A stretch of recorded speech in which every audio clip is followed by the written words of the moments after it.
Hey guys, it's Jess EDS here again, and today is going to be a little bit different of a video. I'd first like to apologize saying that this video that I'm doing is about 2 weeks overdue, but I haven't been well. I had been in contact with this particular YouTuber that I had basically, you could say, collaborated with, um, and they get it, they understand.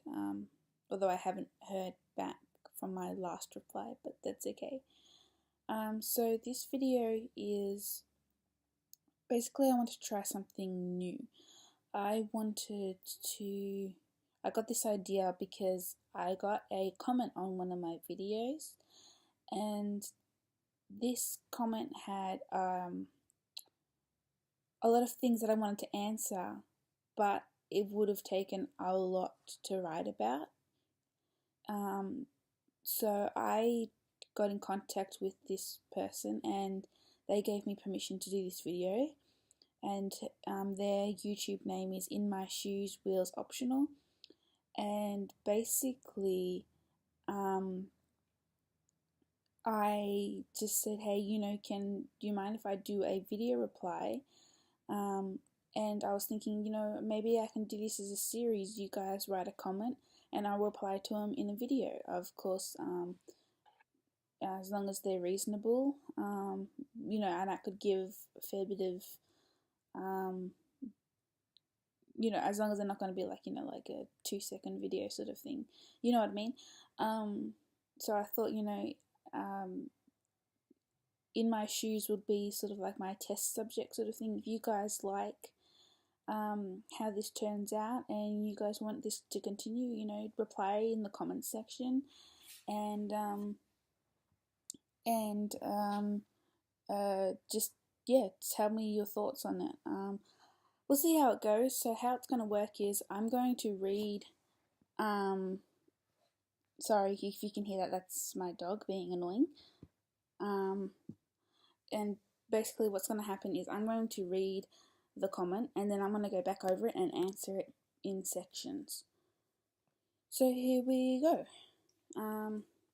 The comment is from In My Shoes Wheels Optional, and she says, "Hey Jess and your mum, just wanted to say after watching this one night around the same time I got my EDS diagnosis, I got and she got in brackets, I got 4 months wait still to get genetic tests to find out which EDS though."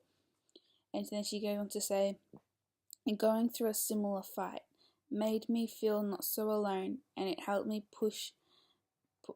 push me to start up my channel again and to post about my fight with these illnesses we battle. So thank you for showing the world your story and how hard it can be.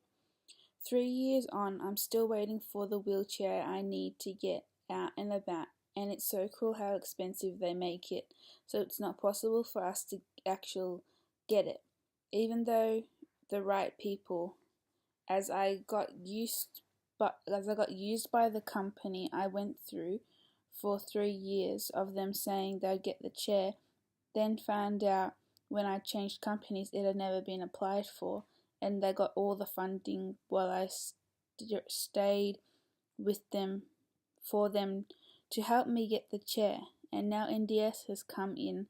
I have to start over again, and NDS keeps denying me because they say EDS is not a disability.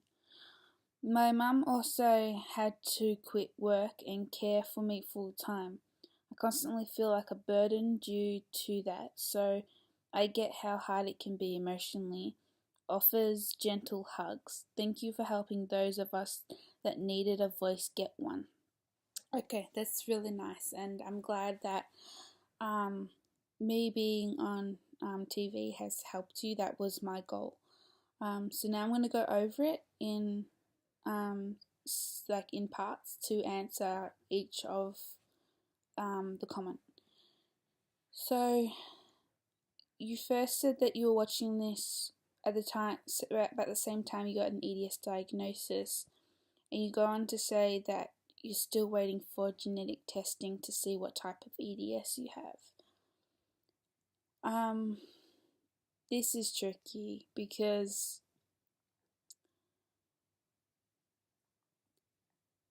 how do I put this? I would say, depending on what type of EDS you have, please don't put your hopes up to getting a specific EDS genetic diagnosis. The reason I say that is because there are still, I know for sure that type 3 EDS, which is hypermobile type EDS, and can have quite a lot of difficulties in that type of EDS. There can be a lot of complications with type 3 depending on how severe it is. They still have not found the gene that causes type 3 EDS.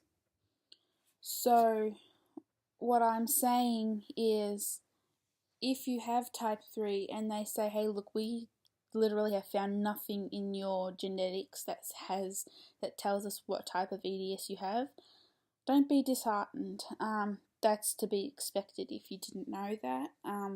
It is to be very expected. Sorry, my dog won't stop being annoying.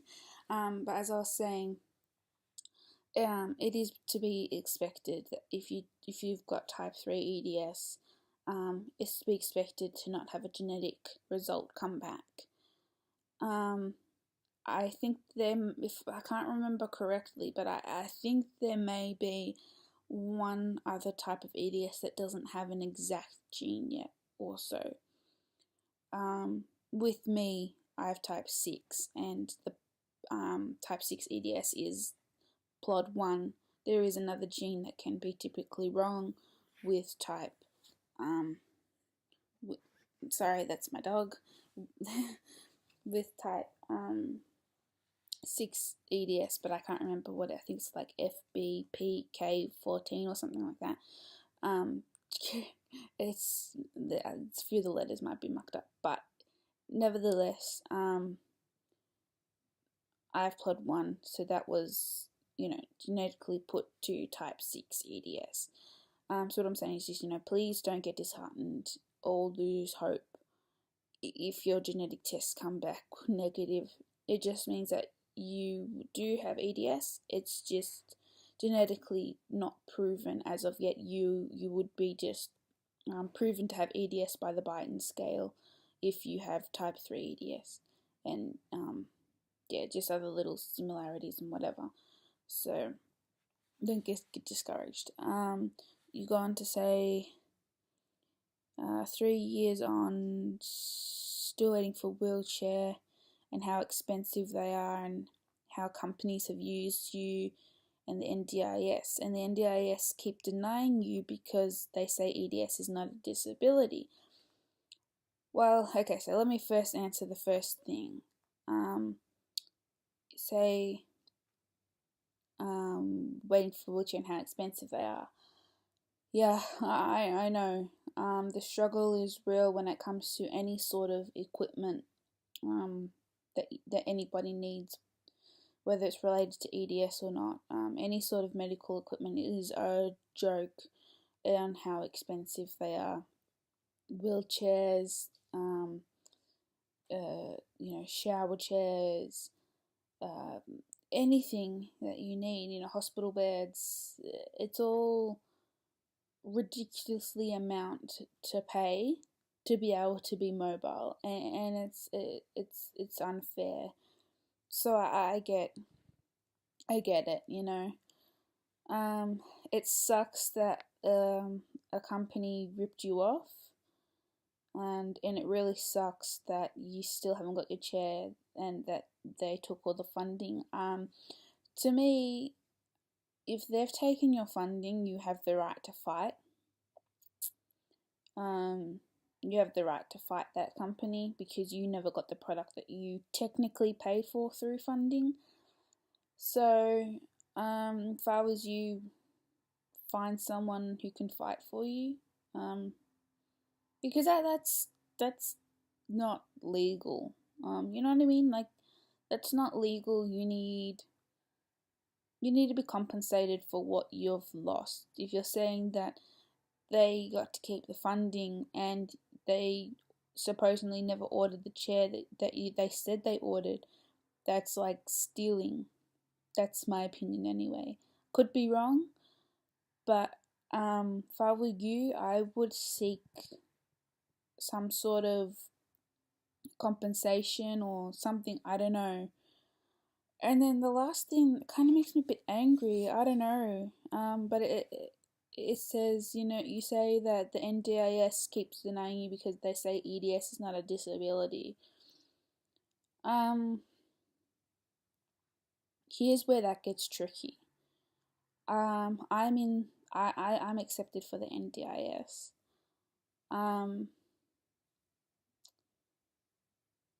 See, it's hard because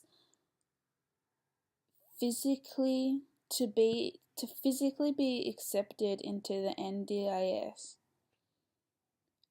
and to be accepted for EDS alone, they need to see that you have a physical disability to it. So for them to say, oh yeah, EDS is, you're going, for you, this isn't just for me, but like for anyone who has EDS applying for the NDIS, they need to see that EDS affects you physically to the point where you can't do anything, basically. So it's kind of tricky. There's so much red tape that they use to deny or accept certain things, and for EDS, if they can't physically see that EDS is affecting you physically, they will deny you, and it's wrong. It is completely wrong. So for me, like, this is just in my situation. I'm just going to talk about my situation because I've never met you. I don't know what problems you have. I'm just going off myself. But for me, I have a lot of physical manifestations from my EDS. So for me, I have scoliosis, I have kyphosis, and I have lordosis. Scoliosis meaning my back is in an S shape of a curvature. My lordosis meaning that my bottom of my spine is dented in so much it's touching the nerves and the spinal sac pressing in so much which limits my mobility. And the kyphosis, which means I have a hump on the back of my neck, kind of like the Hunchback of Notre Dame, where I can only put my head back like this, not a full way how you're supposed to.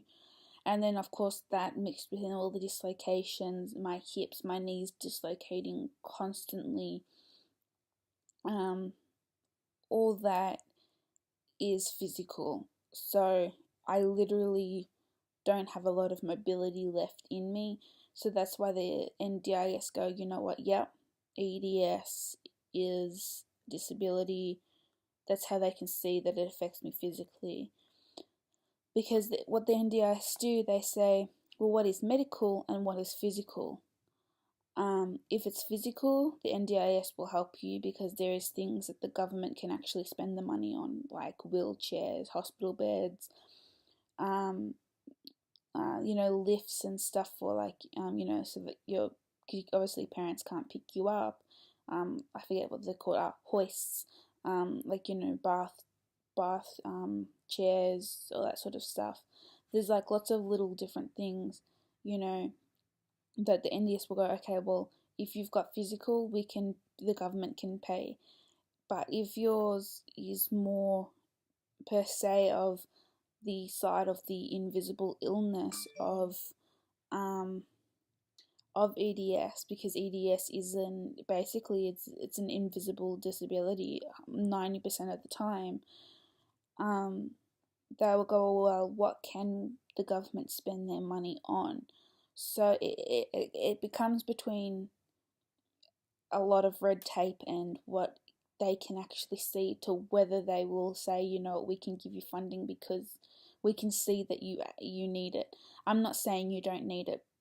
please don't get me wrong on that. I know the struggle. I know that you are going through a lot of pain. I know, I get it, I understand it.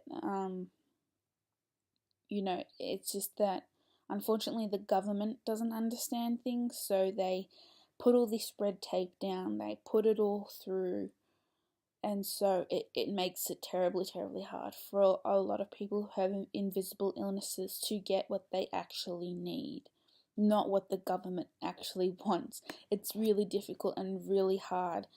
But I urge you not to give up, to keep fighting. It's hard and it's tiring, but eventually you will get somewhere. You've just got to keep trying. You can't give up. And also with like the NDIS and me, I'm also autistic and moderately intellectually disabled. And that is also the reason why I automatically got accepted into the NDIS. But don't give up on that. You go on to say that your mum had to quit work and care for you full time, and you feel like a burden. Look, if your mum didn't care for you, like if she didn't love you and she didn't care for you, she wouldn't have quit her job. She loves you, and you shouldn't feel like a burden. She's doing what she thinks is best for you and what is best for everyone. Your mum knows what's best, and she's helping you and she loves you. So, I get how you feel, but you've got to remember that,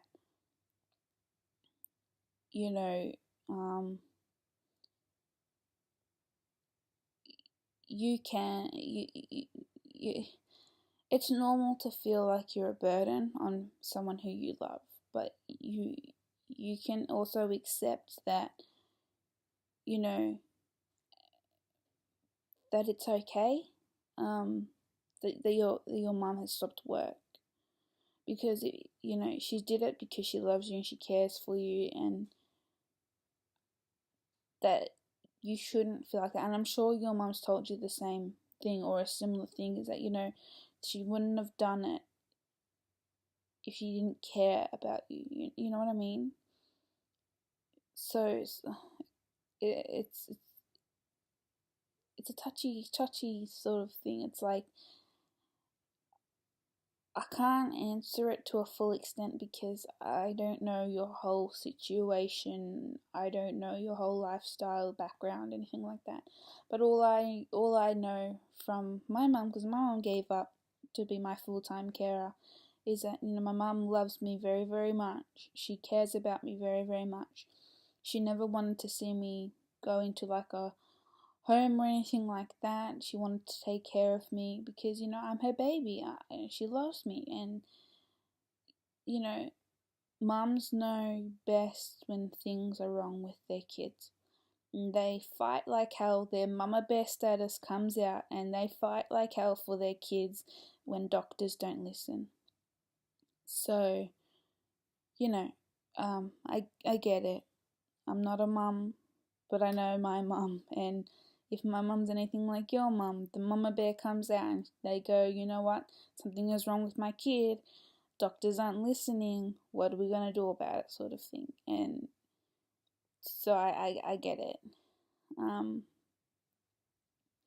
I just want to tell you, don't give up. Things are going to be hard, things will get hard, they will continue to be a challenge, but don't give up in any sort of way. Doctors will try, especially if they don't understand EDS, they will try to convince you that it is in your head, or it's mental health, or it is something completely, unrelated. But don't let them get in your head like that, because it's not, it's real. It is physically real. and it's just a matter of finding the right person, the right doctor who is willing to learn, who is willing to help you, and willing to find out in the end what is actually wrong with you, and willing to do treatments and things on you. So, don't give up. If it wasn't for the generous people donating to my GoFundMe, I wouldn't be getting to Baltimore to get help. So, don't give up. I never gave up. I still don't give up. And I don't want you or anyone else watching this video to give up if you're going through a hard time or a hard situation. Don't give up. It is so easy and so hard, so easy, but yet so hard to give up. You just can't give up because you've gotten so far to where you are now. But you can't. You've got to keep going. You've got to keep fighting. It is worth it in the end to when you finally get that relief and that sort of thing, when you find a doctor who's willing to help you, and you find someone who's going to be, oh yeah, sure, I will help. You will find that someone. It just it may take a bit, and it can be draining and exhausting, but you will. I feel for you.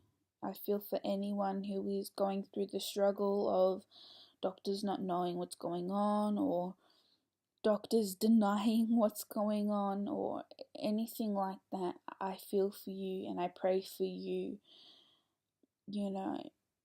There are over 11,000 rare diseases in this world, and there are so many people who don't even know what's wrong with them, yet they know something is wrong and they don't even have a diagnosis, or it's so rare they don't even have a name of that disease they've got, and they don't know what to expect or anything. So I pray for you all that you have the strength to carry on, the strength to keep moving forward, and the strength to never give up, because everything will be fine eventually.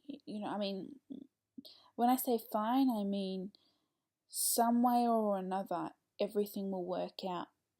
I don't know how for you, but it will. Yeah, I never thought I would get this far, but I am. And you will too.